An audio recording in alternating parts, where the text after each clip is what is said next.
Hello, வணக்கம். வாழ்க்கை வழிகாட்டி பாட்காஸ்ட்டுக்கு உங்களை எல்லாரையும் நான் வரவேற்கிறேன். ஸோ எல்லோரும் நல்லா இருக்கீங்களா? நல்லா இருக்கீங்க அப்படின்னு நம்புகிறேன். இன்றைக்கி பாட்காஸ்ட் நம்ம ஸ்டார்ட் பண்ணலாம்.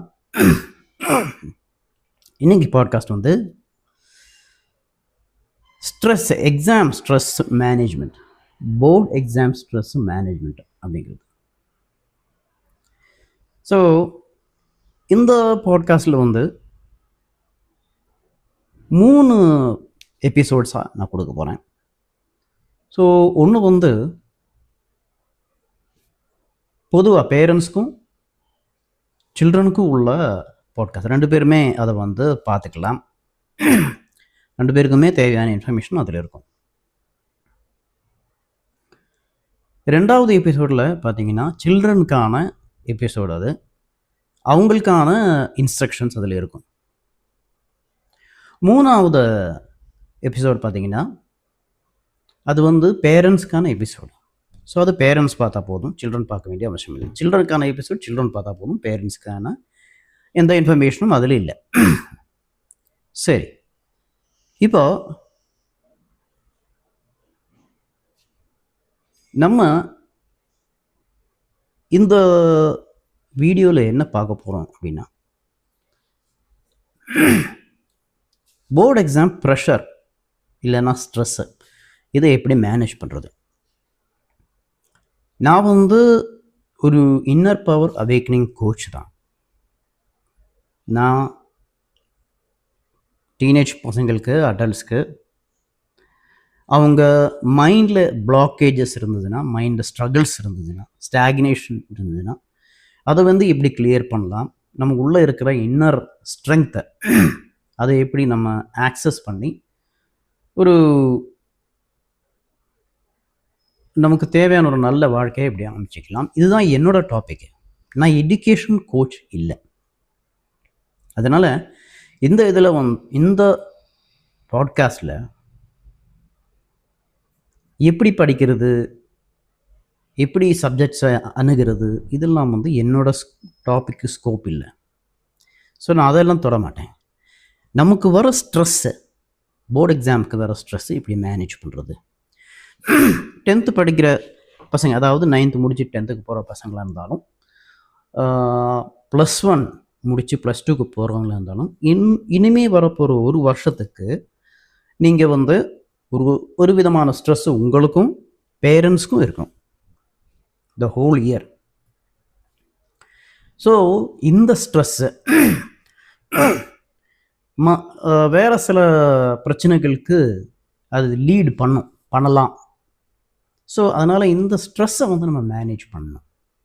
இந்த டைம் பீரியடில் எப்படி நம்ம கூலாக இருக்க முடியும், கூலாக இருந்தால் எப்படி குவாலிட்டி ஸ்டடீஸ் பண்ண முடியும், இதெல்லாம் பற்றி தான் நான் வந்து பேச போகிறேன். ஸோ என்ன டாபிக்ஸ் அப்படின்னு பார்த்தீங்கன்னா, ஃபஸ்ட்டு டாபிக் வந்து பிரச்சனை இருக்குது, அதாவது ஸ்ட்ரெஸ் இருக்குங்கிறது நம்ம அக்னாலேஜ் பண்ணுறோம், அதை பற்றி பேச போகிறேன். அப்புறம் ஒரு சில டைமில் வந்து பேரண்ட்ஸ்க்கு ஸ்ட்ரெஸ் அவ்வளோவா இருக்காது. சில பேரண்ட்ஸ் அவ்வளோவா ஸ்ட்ரெஸ் எடுத்துக்க மாட்டாங்க, ஆனால் பிள்ளைங்களுக்கு ஸ்ட்ரெஸ் இருக்கும். ஸோ பேரண்ட்ஸ் வந்து அந்த ஸ்ட்ரெஸ்ஸை கவனிச்சாங்கன்னா என்ன செய்யலாம் அவங்க, அதை பற்றி பேச போகிறேன். ஒரு ரியலிஸ்டிக் டைம் டேபிள் எப்படி உருவாக்குறதுன்றதை குறித்து பேச போகிறேன். பேரண்ட்ஸ் வந்து என்ன செய்யணும், என்ன செய்யக்கூடாது, இதை பற்றியும் நம்ம டச் பண்ணுவோம். அப்புறம் தி பிக் பிக்சர், மார்க்ஸ் மட்டுமே வாழ்க்கை இல்லைங்கிறத குறித்து நம்ம டச் பண்ண போகிறோம்.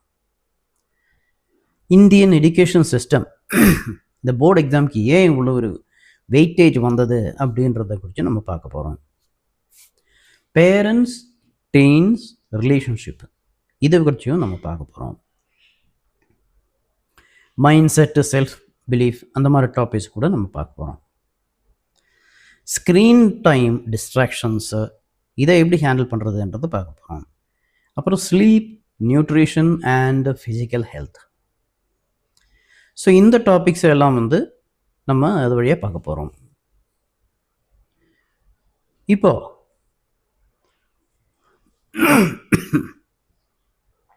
இந்த எபிசோடு வந்து நான் ஏற்கனவே சொன்ன மாதிரி இது வந்து ஒரு பொதுவான எபிசோடு. இது பேரண்ட்ஸும் பார்க்கணும், சில்ட்ரனும் பார்க்கணும், 2 பேருக்குமே ஆன எபிசோடு இந்த எபிசோடு. ரைட். ஸோ இதில் ஃபஸ்ட்டு டாபிக் வந்து த பிக் பிக்சர். அங்கிருந்தே நம்ம ஸ்டார்ட் பண்ணிடலாம். ஓகே, ஃபஸ்ட்டு நம்ம புரிஞ்சிக்க வேண்டிய விஷயம், இந்த போர்டு எக்ஸாமுங்கிறது வந்து நம்ம வாழ்க்கையின் ஒரு சாப்டர் மட்டும்தான். அதுவே நம்ம வாழ்க்கை அப்படின்னு பல பேர் நினச்சிக்கிறாங்க. அது கிடையாது. உதாரணமாக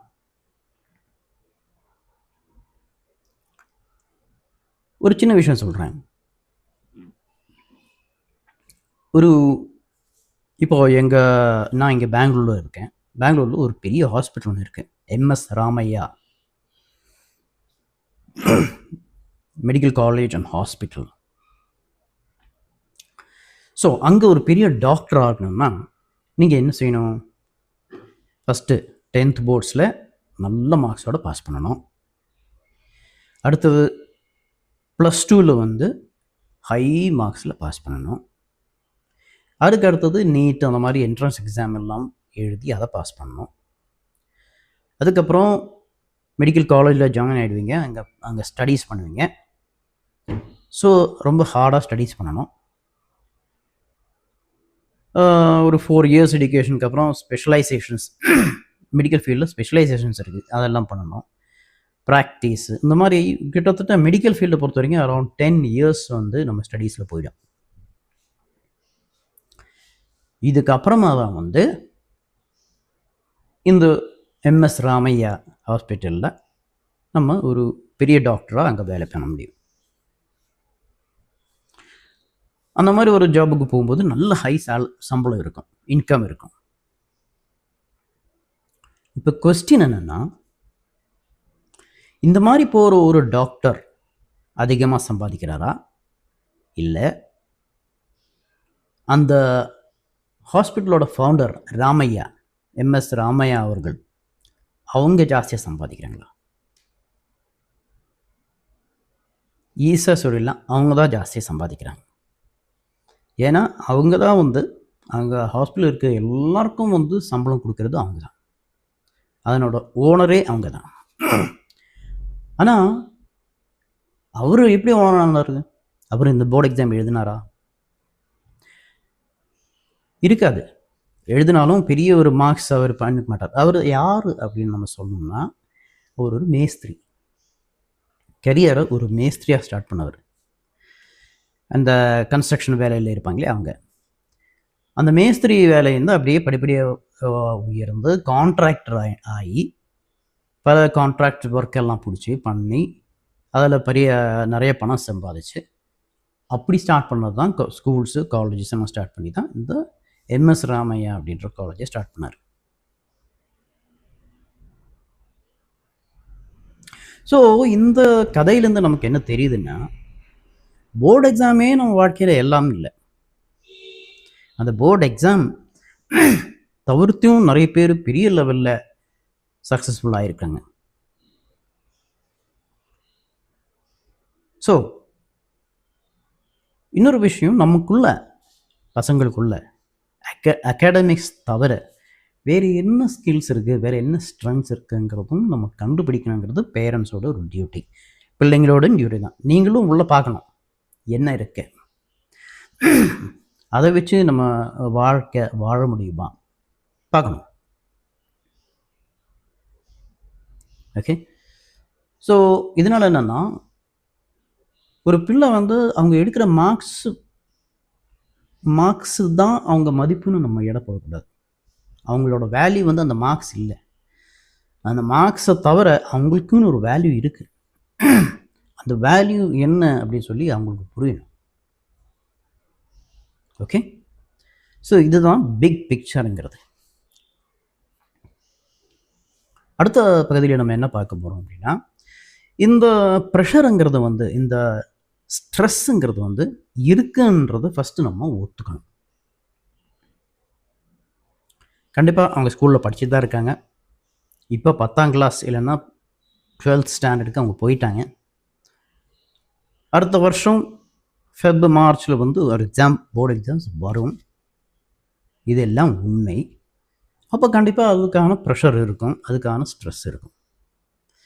இது இருக்குது அப்படின்னு சொல்லி நம்ம ஒத்துக்கணும். ஓகேங்களா? சிலவங்க அதை கண்டுக்காமல் விட்டுருவாங்க. அது இருக்குன்னு ஒத்துக்கிட்டால் தான் அதை வந்து நம்ம ஹேண்டில் பண்ண முடியும். அதனால் ஃபஸ்ட்டு நம்ம என்ன செய்ய வேண்டும்னா, அது இருக்குன்னு நம்ம ஒத்துக்கணும். அது யாருக்கு? பேரண்ட்ஸ்க்கும் இருக்குது, பிள்ளைங்களுக்கும் இருக்குது. ஒரு ஸ்ட்ரெஸ் ஃபீல் பண்ணால் அது நார்மல் தான்.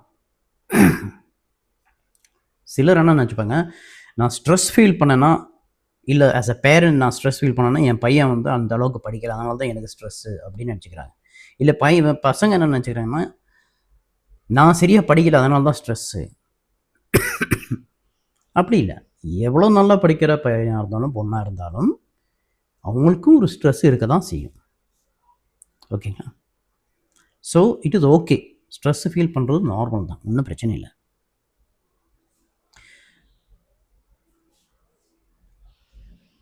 அப்புறம்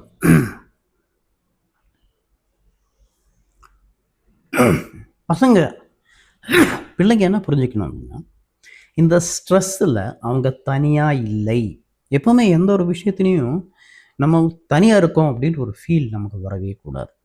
அது உண்மையும் இல்லை. இப்போ நான் ஒரு பிரச்சனையில் போயிட்டுருக்கேன் அப்படின்னா, அந்த பிரச்சனையில் எனக்கு உதவ ஆளுங்க இருக்காங்க. அவங்க ஏன் உதவிக்கு வரல அப்படின்னா நம்ம கேட்கல, அவ்வளோதான். அவங்கள கேட்டோம்னா உதவிக்கு வருவாங்க. உங்களுக்கு ஒரு ஸ்ட்ரெஸ் இருக்குன்னா அதுக்கு நீங்கள் வந்து அதை ஷேர் பண்ணணும் பேரண்ட்ஸ் கூட. பேரண்ட்ஸ் இருக்காங்க, எல்லாத்துக்குமே பேரண்ட்ஸ் இருக்காங்க அப்படின்ற ஒரு நம்பிக்கை உங்களுக்கு வரணும். அப்படி இல்லை வேறு யாராவது நீங்கள் ரீச் பண்ணுங்க. டீச்சர்ஸ் இல்லை ஸ்கூலில் கவுன்சிலர்ஸ் இருப்பாங்க. சில டைமில் உங்கள் ஸ்கூலில் ஒரு கவுன்சிலர் இருக்குன்னா அவங்ககிட்ட போய் பேசுங்க. ஓகே. ஸோ நீங்கள் அந்த ஹெல்ப்பை எடுத்துக்கணும். நீங்கள் எப்பவுமே தனியாக இருக்கீங்கன்னு நீங்கள் வந்து நினைக்கவே கூடாது.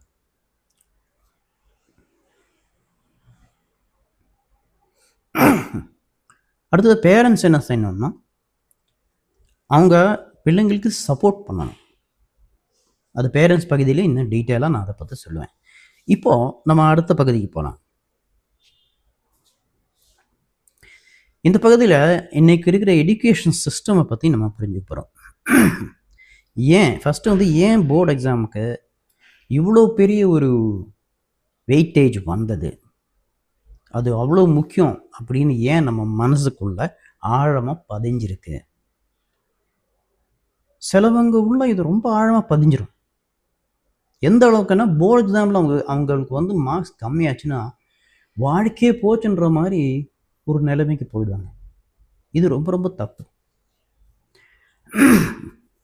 போர்டு எக்ஸாமில் மார்க்ஸ் கம்மியான பிறகு அவனுக்கு போய் ஆறுதல் சொல்லிட்டு இருக்கிறத விட முதல்லையே வந்து நம்ம அவங்களுக்கு புரிய வைக்கணும். போர்டு எக்ஸாம் ஒரு முக்கியமான விஷயந்தான், வாழ்க்கையில் முக்கியமான விஷயந்தான், இல்லைன்னு சொல்லலை. ஆனால் அதுவே வாழ்க்கை இல்லை. போர்டு எக்ஸாமில் கிளியர் பண்ணல, இல்லை போர்டு எக்ஸாமில் மார்க்ஸ் கம்மியாச்சுன்னா வாழ்க்கை வந்து மொத்தமாக நாசமாக ஆகாது. ஸோ அந்த ஒரு அறிவு வந்து பசங்களுக்கு கொடுக்கணும். ஸோ பல வருஷங்களுக்கு முன்னாடி நம்ம போனோம்னா ஹிஸ்ட்ரியில் ஒரு காலத்தில் நம்ம இந்தியாவில் வந்து எல்லாருமே ஒரு தொழில் பண்ணிகிட்டு இருந்தாங்க. அப்போ இந்த கம்பெனிஸ் இதெல்லாம் இல்லை, இண்டஸ்ட்ரீஸ் எல்லாம் இல்லை. எல்லோரும் அவங்களுக்கு தெரிஞ்ச தொழில் பண்ணிகிட்டு இருந்தாங்க, அப்படி தான் பழைச்சிட்டு இருந்தாங்க. அதுக்கப்புறம் தான் வந்து கம்பெனிஸ் வருது. இந்த பிரிட்டிஷ் ரூல் உள்ளே வந்ததே கம்பெனியாக தான். பிரிட்டிஷ் ஈஸ்ட் இந்தியா கம்பெனின்னு சொல்லி தான் அவங்க உள்ளே வந்தாங்க ஃபஸ்ட்டு. ஸோ அவங்க இங்கே வந்ததே வந்து கம்பெனி செட்டப் பண்ணுறதுக்கு. இந்தியாவில் ரா மெட்டீரியல்ஸ் நிறைய இருக்குது, லேபர் இருக்குது. ஸோ இதெல்லாம் யூஸ் பண்ணிட்டாங்கன்னா அவங்க இங்கே இருந்து அவங்க ஊருக்கு தேவையான விஷயத்தை ப்ரொடியூஸ் பண்ணலாம். ஸோ சீப்பாக ப்ரொடியூஸ் பண்ணி அவங்க ஊருக்கு அதை எடுத்துன்னு போயிட்டு அங்கே மார்க்கெட்டில் சேல் பண்ணி என்ஜாய் பண்ணிக்கலான்ற ஒரு இதில் தான் வந்து பிரிட்டிஷ் ஈஸ்ட் இந்தியா கம்பெனி உள்ளே வருது. இப்போ முதல்ல வந்து லேபரை தான் நம்ம இந்தியன்ஸை வேலைக்கு எடுத்துகிட்டு இருந்தாங்க, அதாவது கூலி பணி மாதிரி. ஸோ அதுக்கு படிப்பறியெல்லாம் தேவையில்லை, அவங்க வந்து உடல் வேலை செய்வாங்க. ஓகே, போக போக என்ன ஆகுது, கொஞ்சம் பெரிய பொசிஷன்லாம் தேவைப்படுது, இந்தியன்ஸை அதில் பொறுப்பில் போட்டால் கரெக்டாக இருக்கும் அப்படின்னு யோசிக்கிறாங்க. பட் சில கொஞ்சம் பெரிய பதவிக்கு போகணும்னா கொஞ்சம் எஜுகேஷன் தேவைப்படுது. ஸோ அவங்க என்ன பண்ணுறாங்க, அப்போ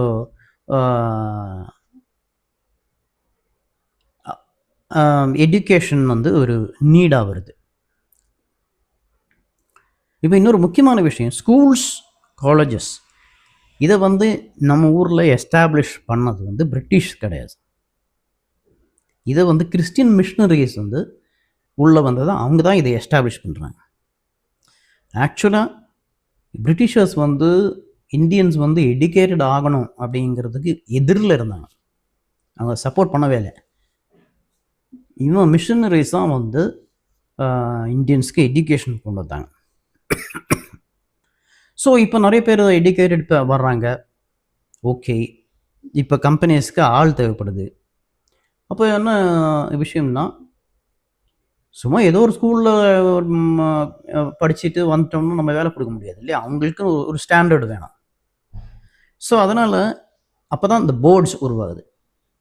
நான் ரெக்கக்னைஸ் பண்ண இடத்துலேருந்து தான், வேலிடான இடத்துலேருந்து தான் நீங்கள் ஸ்கூலு 10th 12th எல்லாம் முடிச்சிடணும், அப்போ தான் வேலை கிடைக்கும் அப்படின்ற ஒரு கட்டாயம் வருது. அப்படி தான் போர்ட்ஸ் உருவாகுது.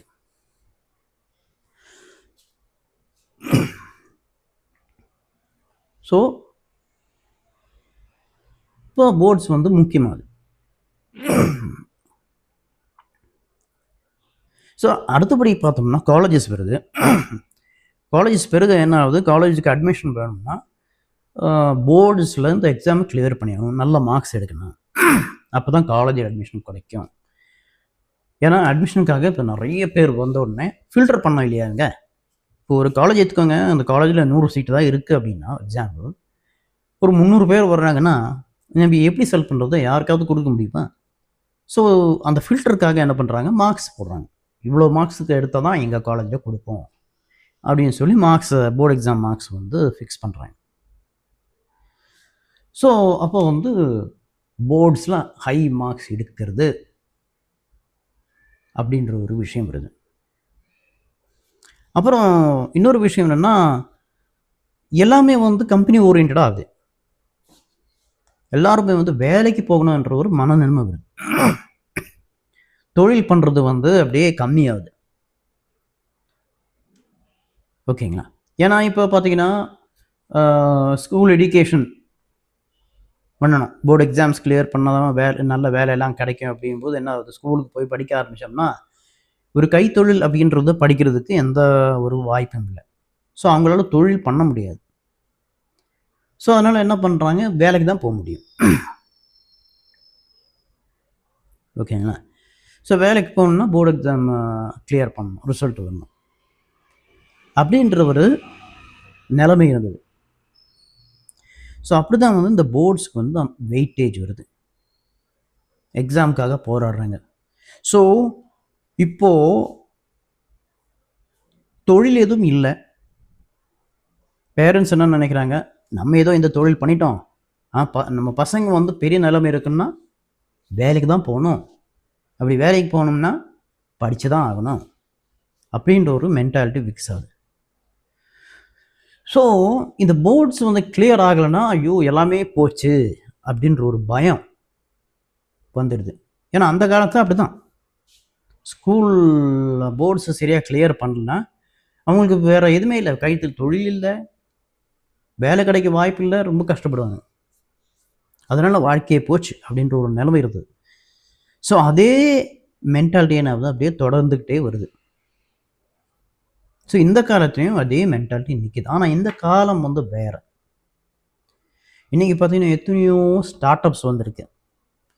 அவனுக்கு ஒரு ஐடியா கிடச்சதுன்னா ஒரு ஸ்டார்ட் அப் பண்ணிடுறான், நல்லா சம்பாதிக்கிறான். ஒரு சின்ன ஒரு கம்பெனி ஸ்டார்ட் பண்ணுறான், நல்லா சம்பாதிக்கிறாங்க. ஸோ இந்த காலம் வந்து இந்த காலமே வேறு.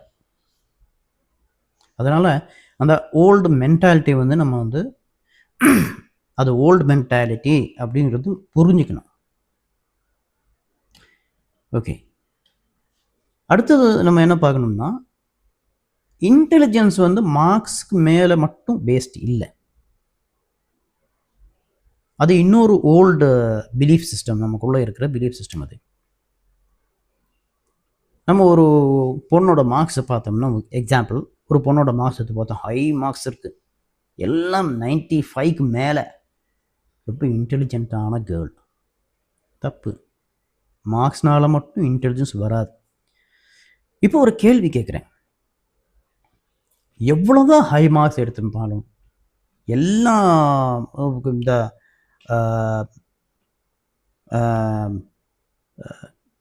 அந்த ப்ரிப்பரேட்டரி டெஸ்ட்ஸு, எக்ஸாம்ஸு எல்லாமே நம்ம கிளியர் பண்ணியிருந்தாலும், காலேஜில் ஹை மார்க்ஸ் எடுத்திருந்தாலும்,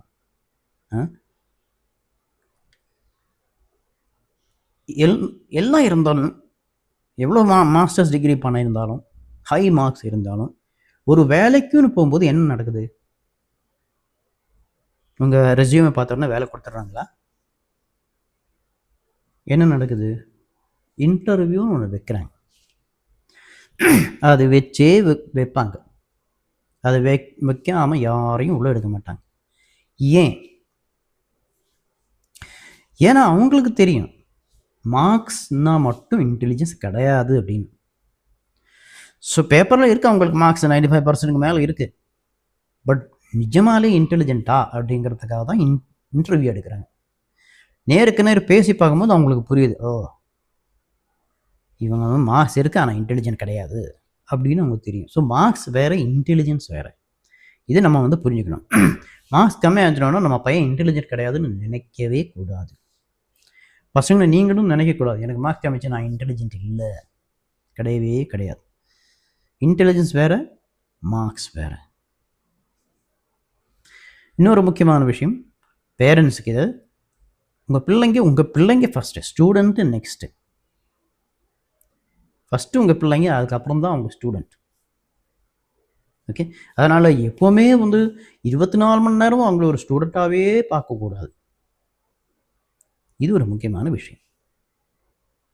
ஓகே, சரி, நம்ம அடுத்த செஷனுக்குள்ளே போகலாம்.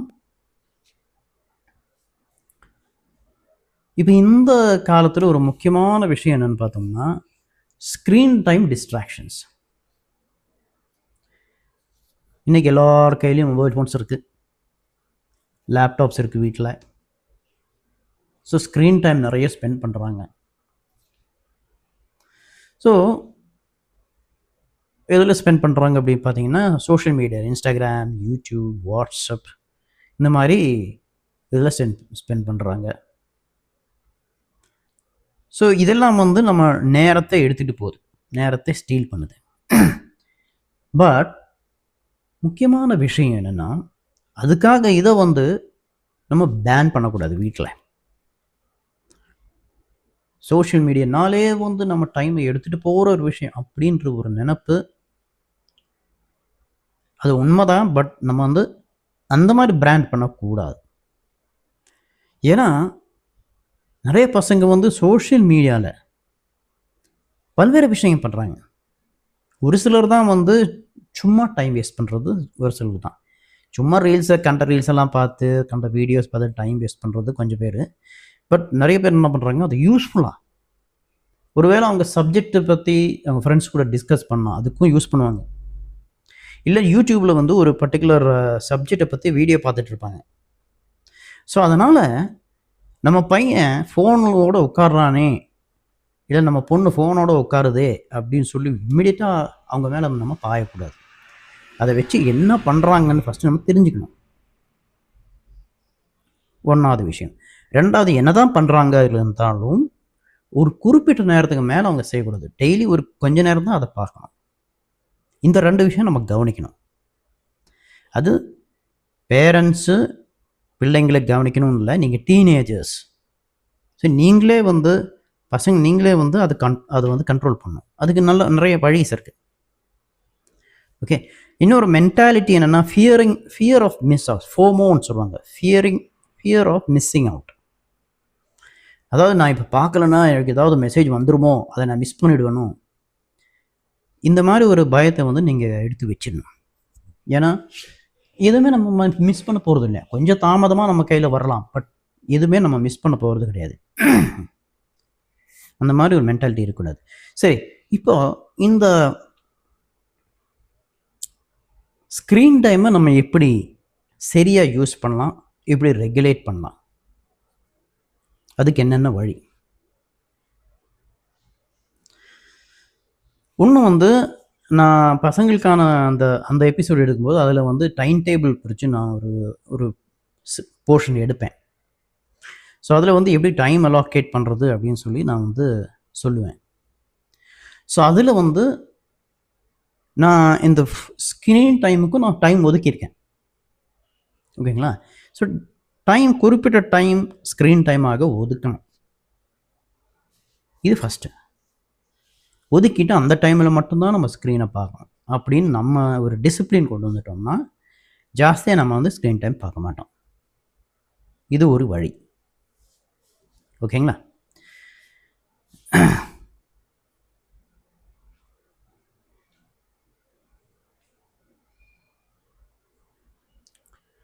அடுத்தது வந்து ஸ்க்ரீனுக்குன்னு தனியாக ஒரு டைம் நம்ம ஒதுக்கிட்டோம். அப்போ படிக்கிற டைமில் ஸ்க்ரீனை யூஸ் பண்ணக்கூடாது. அது வந்து நம்ம ஒரு முடிவு எடுத்துடணும்.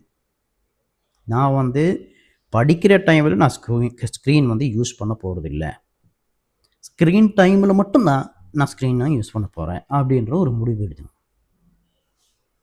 ஓகே,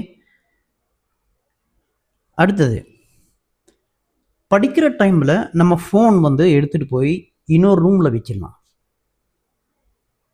அப்போ ஏதாவது ஃபோன் பார்க்குற மாதிரி தோணுச்சுன்னா அங்கே போய் பார்க்க வேண்டியதாக இருக்கும். இல்லைன்னா இன்னும் பெட்டரான ஒரு ஐடியான்னா, படிக்கிற டைமில் ஃபோன் நீங்களாகவே எடுத்துகிட்டு போயிட்டு உங்கள் அம்மா கையிலையோ அப்பா கையிலையோ கொடுத்து வச்சிருங்க. ஓகேங்களா? அவங்கக்கிட்ட டிரான்ஸ்பரண்ட் ஆகிருங்க. அம்மா, நான் இந்த டைம்லேருந்து இந்த டைம் படிக்க போகிறேன், அந்த டைமில் நான் கேட்டால் கூட என் ஃபோனை என்கிட்ட கொடுக்காதீங்க, எனக்கு ஒரு ஃபோன் வந்தால் மட்டும் கொடுங்க, பட் இல்லைன்னா நான் கேட்டால் கொடுக்காதீங்க அப்படின்னு நீங்கள் சொல்லியே கொடுக்கலாம். ஸோ உங்களுக்கு அந்த டைமில் ஸ்க்ரீன் டைமில் வந்து நீங்கள் ஸ்க்ரீன் யூஸ் பண்ணலாம். அடுத்தது ஸ்க்ரீன் டைமை ஒரு ரிவார்டாக நீங்கள் யூஸ் பண்ணலாம். ஓகேங்களா? உதாரணமாக இப்போ ஒரு சிலபஸ், ஒரு போர்ஷன் நம்ம வந்து நம்மளுக்காக அலோகேட் பண்ணுறோம். இன்றைக்கி வந்து நான் இந்த டாபிக்ஸ் கவர் பண்ணுவேன், ஸோ இந்த நேரத்தில் இந்த பர்டிகுலர் டாபிக் கவர் பண்ணுவேன் அப்படின்னு நீங்கள் ஒரு டார்கெட் வச்சிங்க. நீங்கள் அதுக்கு முன்னாடியே முடிச்சிட்டிங்க, இல்லை ஆன் டைம் முடிச்சிட்டிங்க அப்படின்னா வெரி குட், நீங்களே தட்டிக்காங்க. எனக்கு ஒரு ரிவார்ட் என்ன, ஒரு 5 minute extra screen time. So screen டைமை ஒரு ரிவார்டாக யூஸ் பண்ணுறோம். ஓகே, அப்போ நமக்கு ஒரு மோட்டிவேஷன் வரும் படிக்கிறதுக்கு. நான் படித்து முடிச்சிட்டேன்னா எனக்கு ஸ்க்ரீன் டைம் அடிஷ்னலாக கிடைக்கும் அப்படின்ற ஒரு விஷயம். அடுத்தது இந்த ஸ்க்ரீன் டைமில் நம்ம இந்த வேஸ்டான ரீல்ஸ் பார்க்குறது, யூடியூப் பார்க்குறதுங்கிறத தவிர்த்து யூஸ்ஃபுல்லான வெப்சைட்ஸ் நிறைய இருக்குது, அதை வந்து வேணால் பார்க்கலாம். இப்போ கான் அகாடமி ஒரு வெப்சைட் இருக்குது. அதில் போனீங்கன்னா எல்லா சப்ஜெக்டை பற்றியும் அவங்க வந்து டீட்டெயிலாக கிளாஸ் எடுத்துகிட்டு இருப்பாங்க. ஸோ அந்த வீடியோஸை நம்ம பார்க்கலாம். நம்ம சப்ஜெக்டை பற்றி அதில் வீடியோ இருக்கும், டாபிக்ஸ் இன்னும் கிளியராக அதில் வந்து நமக்கு புரிய ஆரம்பிக்கும், அதை பார்க்கலாம். இல்லை உங்களுக்கு பிடிச்சமான ஏதாவது ஒரு டாபிக், சரி நம்ம ஸ்கூல் சப்ஜெக்டில் வந்து எல்லாமே இருக்கிறது இல்லை, உதாரணமாக சைக்காலஜி ஸ்கூலில் இல்லை, பட் அதை பற்றி சின்னதாக ஏதாவது நீங்கள் பார்க்கணும் அப்படின்னா அதை பார்க்கலாம். இன்ஃபர்மேட்டிவான விஷயம் பார்க்கலாம், இன்ட்ரெஸ்டாக இருக்கும். ஓகே, இல்லைன்னா நோஷன் அப்படின்னு சொல்லிட்டு ஒரு டூல் இருக்குது, ஒரு வெப்சைட் இருக்குது, அதை யூஸ் பண்ணலாம். அது வந்து ஆர்கனைசிங், நம்ம ஒர்க் ஷெடியூலை ஆர்கனைஸ் பண்ணுறது எப்படின்னு அதில் வந்து நிறைய இருக்கும். ஸோ அந்த அதுக்கான டூல் அது கூட யூஸ் பண்ணிக்கலாம். ஸோ இந்த மாதிரி யூஸ்ஃபுல்லாக நம்ம ஸ்க்ரீன் டைமை நம்ம யூஸ் பண்ணணும். புரியுதுங்களா? ஏன்னா அந்த அந்த ரீல் வீடியோன்ற இதுக்குள்ளே கால் எடுத்து வச்சுட்டோம்னா டைம் போகிறதே தெரியாது. அது பாட்டுக்கு இழுத்துக்கிட்டு போகும். ஸோ அதனால் அதை வந்து நம்ம கவனிக்கணும். ஓகேங்களா? ஸோ இந்த மாதிரி சில விஷயங்கள் பண்ணோம்னா நம்ம ஸ்க்ரீன் டைமை ரெகுலேட் பண்ணிடலாம். Okay, right. நெக்ஸ்ட் டாபிக்கு போகலாம். நெக்ஸ்ட்டு தான் ஸ்லீப், நியூட்ரிஷன், ஹெல்த். இதில் ஃபஸ்ட்டு ஸ்லீப். உறக்கம்ங்கிறது வந்து ரொம்ப இம்பார்ட்டண்டான விஷயங்க. ஓகே, ஏன்னா நம்ம தூங்கும்போது தான் நம்ம பிரெயின் வந்து நம்ம படித்த விஷயத்தை எல்லாத்தையும் ஒழுங்குபடுத்தி வச்சு அது ஒரு மாதிரி ஒரு செட்டில்மெண்ட் ஆகுது. இப்போ ஒரு தண்ணிக்குள்ளே மண்ணோ ஏதோ டஸ்ட்டோ ஏதோ ஒன்று போட்டு நம்ம மிக்ஸ் பண்ணுறோன்னு வச்சுக்கோங்க, இப்படி ஃபுல்லாக அப்படியே மிக்ஸ் ஆகிட்டு இருக்கும். அதை அங்கேயே வச்சிட்டோம்னா கொஞ்சம் நேரத்தில் அப்படியே கீழே இறங்கணும், செட்டில் ஆகிடும். அந்த மாதிரி படிக்கும்போது எல்லாத்தையும் மண்டையில் ஏற்றுறோம், படுக்கும்போது தூங்கும்போது தான் அது அப்படியே செட்டில் ஆகி ப்ராப்பரான இடத்துல போய் நிற்கும். ஸோ அதுக்கு போதுமான அளவுக்கு தூக்கம் நம்ம அந்த பிரெயினுக்கு கொடுக்கணும். So 8 hours, 8 to 9 hours recommended time. Minimum 8 hours நீங்கள் டெய்லி தூங்குங்க, அதை ரூலாக வச்சுக்கோங்க. எனக்கு அந்த வாரத்தில் ஒரு நாள் 2 நாள் வந்து ஒரு 7 hours அதை வந்து வேணால் கம்மி பண்ணிக்கலாம். எனக்கு இந்த வாரத்தில் ஒரு 2 hour எக்ஸ்ட்ரா தேவைப்படுது அப்படின்னா ஒரு 2 நாள் வந்து 7 hours தூக்கம் வந்து நிப்பாட்டிட்டு ஒரு ஹவர் எடுத்துக்கலாம்.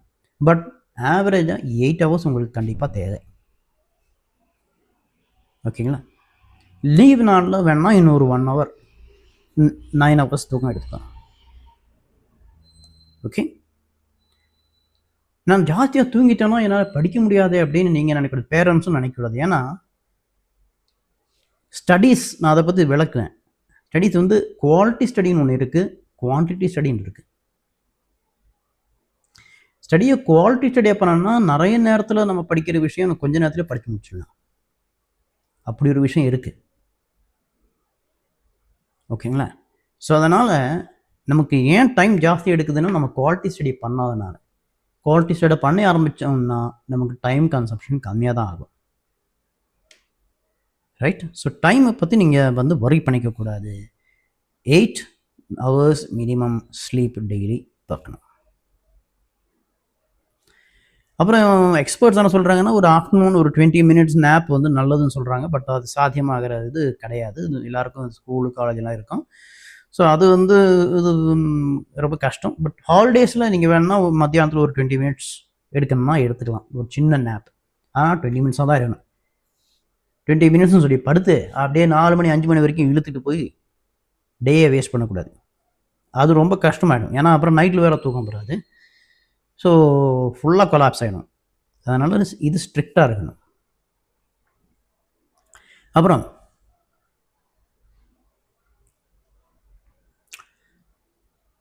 நிறைய பேர் வந்து நைட்டில் உட்காந்து படிக்கிறவங்க, எனக்கு நைட்டில் படித்தா தான் ஏறும். தப்புங்கோ தப்பு. நைட்டில் படிக்கவே கூடாது. 10 மணி வரைக்கும் மேக்ஸிமம் நீங்கள் படிக்கலாம். 10 மணிக்கு படுத்துடணும். எனக்கு தூக்கம் வராது, பரவாயில்ல, லைட் ஆஃப் பண்ணி ரூமை இருட்டு பண்ணி எவ்வளோ இருட்டு பண்ண முடியுமோ பண்ணி தூங்கணும். எக்ஸ்பர்ட்ஸ் என்ன சொல்கிறாங்கன்னா இருட்டில் தான் நம்ம தூங்கணும், அப்போ தான் பிரெயின் வந்து ரெஸ்ட் ஆகும். நம்ம பாட்டுக்கு ஒரு நைட் லேம்ப் ஒன்று போட்டு நல்ல ரூம் கொஞ்சம் வெளிச்சமாக்கிட்டு தூங்கினோம்னா வேலைக்கு ஆகாது, தூங்க முடியாது. இப்போ வெளியில் இந்த ஸ்ட்ரீட் லைட் ஜாஸ்தியாக உங்கள் வீட்டுக்குள்ளே வருதுன்னா ஏதாவது கர்டன் போட்டு மூடிடுங்க. இருட்டு ரூமில் தான் நம்ம தூங்கணும், அப்போ தான் தூக்கம் கரெக்டாக இருக்கும். ஓகே, ஸோ தூக்கம் ரொம்ப இம்பார்ட்டண்டான விஷயம். அடுத்தது வந்து நியூட்ரிஷன். நம்ம பிரெயினுக்கு தேவையான ஃபுட் என்னது அப்படின்னு ஒரு ரிசர்ச் பண்ணி நீங்களே கண்டுபிடிச்சி நீங்கள் அந்த மாதிரி ஃபுட்ஸ் அதிகமாக எடுத்துக்கலாம். அது பேரண்ட்ஸும் வந்து அந்த ரிசர்ச் பண்ணி அவங்களும் அந்த ஃபுட்டை வாங்கி கொடுக்கலாம் பிள்ளைங்களுக்கு. ஓகேங்களா? அந்த மாதிரி ஜாஸ்தி ஃபுட்டு கொடுத்தோம்னா நல்லா பிரெயின் வந்து ஹெல்த்தியாக இருக்கும். ஸோ நல்ல எனர்ஜியான ஃபுட்டை எடுத்துக்கோ. எப்போது போய் ஒரு ஃபாஸ்ட் ஃபுட்டு சாப்பிட்றதுல தப்பில்லை. இப்போ ஒரு ஃப்ரெண்ட்ஸ் கூட வெளில போகிறோம், ஒரு எக் பஃப் சாப்பிட்டாச்சு, இல்லை ஒரு நூடுல்ஸ் சாப்பிட்டோம், ஒன்றும் ப்ராப்ளம் இல்லை. பட் அது எப்பாவது தான் இருக்கணும். நம்ம ரெகுலர் டயட்டுங்கிறது வந்து நல்ல நியூட்ரிஷனான ஃபுட்டாக தான் இருக்கணும். ரைட். அடுத்தது ஃபிசிக்கல் ஆக்டிவிட்டி. டெய்லி ஒரு 20 மினிட்ஸ் ஃபிசிக்கல் ஆக்டிவிட்டி நம்ம செஞ்சே ஆகணும். ஏதாவது ஒரு வாக்கிங்கோ, இல்லை ஜிம்முக்கு போகிறவங்களா இருந்தால் ஜிம்மு, ஓகே, இல்லைன்னா டான்ஸ் பிடிக்கணும்னா டான்ஸிங் பண்ணிக்கோங்க. ஓகே. ஸோ ஏதாவது ஒரு எக்ஸசைஸ் ஒரு 20 மினிட்ஸ்க்கு டெய்லி நம்ம பண்ணி ஆகணும். அப்புறம் மைண்ட் ரிலாக்ஸேஷன், இது ஒரு அடிஷ்னலான விஷயம். மைண்டை வந்து நம்ம ரிலாக்ஸ் பண்ணணும். அது ஒரு டெய்லி ஒரு 10-15 மினிட்ஸ் அதுக்காக டெடிகேட் பண்ணணும்.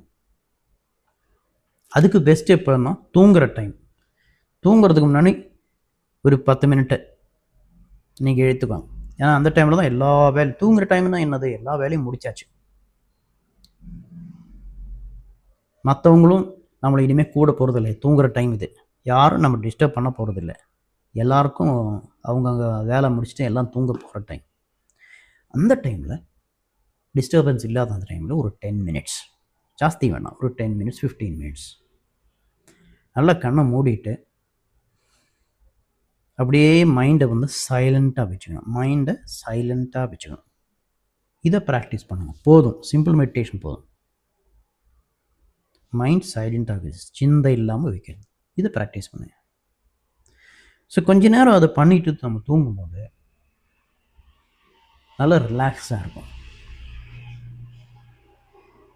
ஓகேங்களா? ஸோ இது ஒன்று பண்ணணும். ஸோ இதோட நம்ம இந்த எபிசோடு நம்ம முடிக்க போகிறோம். இது காமன் எபிசோடு. இது நான் சொன்னது எல்லாமே வந்து போத் பேரண்ட்ஸும் சில்ட்ரனும் பார்த்துக்கணும். அவங்க 2 பேரும் சேர்ந்து பண்ண வேண்டியது தான் இது.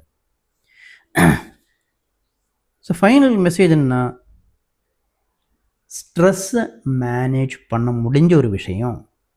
எனக்கு ஸ்ட்ரெஸ் இருக்குன்னா ஐயோ போச்சேன்னு நினைக்கவே கூடாது. ஸ்ட்ரெஸ்ஸு மேனேஜ் பண்ணக்கூடிய ஒரு விஷயந்தான். கரெக்டான ஹேபிட்ஸு, கரெக்டான சப்போர்ட் இருந்ததுன்னா நம்மளால் ஸ்ட்ரெஸ்ஸை ஈஸியாக மேனேஜ் பண்ண முடியும். ஓகே. ஸோ இந்த ஒரு ஃபைனல் மெசேஜோட இந்த பாட்காஸ்ட் நான் முடிச்சுக்கிறேன். இது வரைக்கும் பாட்காஸ்ட் கேட்டதுக்காக நன்றி. ஷேர் பண்ணுங்க இந்த பாட்காஸ்ட்டை. எவ்வளோ முடியுமோ எல்லாருக்கும் ஷேர் பண்ணுங்கள். எல்லாருக்கும் யூஸ்ஃபுல்லாக இருக்கும். ஏதாவது டவுட்ஸ் இருந்தால் கமெண்ட் பண்ணுங்கள். என்ன காண்டாக்ட் பண்ணணும்னா ஒரு கோச். ஸோ கோச்சிங் உங்களுக்கு வேணும் அப்படின்னு சொன்னீங்கன்னா என்னோடய காண்டாக்ட் டீட்டெயில்ஸ் டிஸ்கிரிப்ஷனில் இருக்கும். அதை பார்த்து என்னை காண்டாக்ட் பண்ணிக்கோங்க. வேறு ஏதாவது ஃபீல்டில் கோச்சிங் வேணும்னா கூட நீங்கள் என்ன காண்டாக்ட் பண்ணலாம். ஏன்னா நான் வந்து ஒரு கம்யூனிட்டி ஆஃப் கோச்சஸோட ஒரு பார்ட்டாக இருக்கேன். ஸோ அங்கே விதவிதமான கோச்சஸ் இருக்கிறாங்க. ஸோ உங்களுக்கு எது தேவையோ அது ஏன்ட்ட கேட்டிங்கன்னா நான் வந்து அவங்கள கனெக்ட் பண்ணி விட்ருவேன். ஸோ அவங்க ஹெல்ப்பை நீங்கள் எடுத்துக்கலாம். ஓகேங்களா? ஸோ ரொம்ப தேங்க்யூ.